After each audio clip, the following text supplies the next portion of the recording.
د مصر درې ګوني اهرام او دروغجن خدای. د مصر درې ګوني اهرام د نړۍ د 7 عجایبو له ډلې څخه دي چې په کرانه کې د نیل سیند کیڼ لور ته ودان شوي دي. تر ټولو لوی هرم یې د خوفو یا خوفیوس چې د وخت د شاه یا فرعون په نوم نومول شوی دی.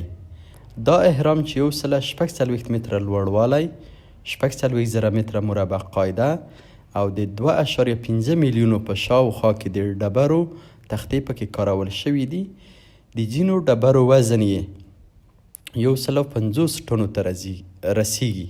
د هرم د مرمرینو ډبرو پوښ درلود چې د وخت په تیریدو له منځه تللی دی او په ظاهره توګه دا هرم د 4215 تر 4250 مخکې له میلاد څخه د کلونو په منځ کې جوړ شوی دی.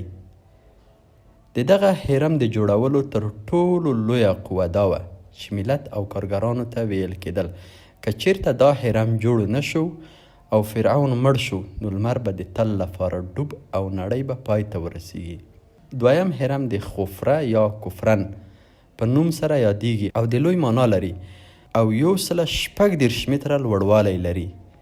دریم هرم د منکوره په نوم یادیږي او د ملکوت معنا لري چې تر ټولو کوچنی دی. دا اهرامونه د وخت فرعونانو په نومونو باندې جوړ شوي دي. کله چې له لرې څخه ورته وګورو په ظاهر ډول سره خوفره هرم له نورو لوی ښکاري. دا د سترګو چل دی او په لوړه ځمکه جوړ شوی دی، خو په حقیقت کې خوفو ټولو لوی هرم دی.